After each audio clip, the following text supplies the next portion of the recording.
Exclusive ആണ്. പൃഥ്വിരാജിന് ആദായ നികുതി വകുപ്പിന്റെ നോട്ടീസ്.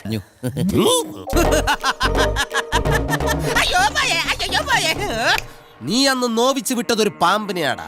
കടുവ, ജനഗണമന, ഗോൾഡ് എന്നീ സിനിമകളുടെ പ്രതിഫലം സംബന്ധിച്ച കാര്യങ്ങൾ വിശദീകരിക്കണമെന്ന് ആദായ നികുതി വകുപ്പ്.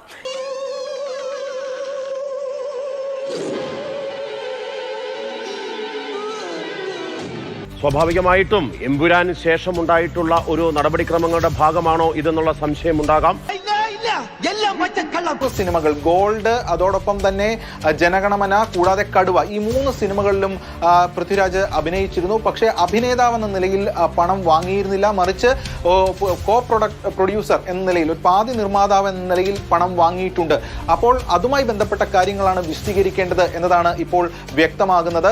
സ്വാഭാവികമായിട്ട് ഒരു വ്യക്തി എന്ന നിലയിൽ, അഭിനേതാവ് എന്ന നിലയിൽ പണം വാങ്ങുമ്പോൾ അതിന്റെ ടാക്സ്, നികുതി കൂടുതലാണ്. പക്ഷേ ഒരു പ്രൊഡ്യൂസർ അല്ലെങ്കിൽ പാതി നിർമ്മാതാവ് എന്ന നിലയിൽ അതിന്റെ വരുമാനം വാങ്ങുമ്പോൾ അതിൽ വരുന്ന ടാക്സ് മറ്റേ ഇതിനെ അപേക്ഷിച്ച് കുറവുമാണ്. എങ്ങനെയുണ്ട് എന്റെ ബുദ്ധി?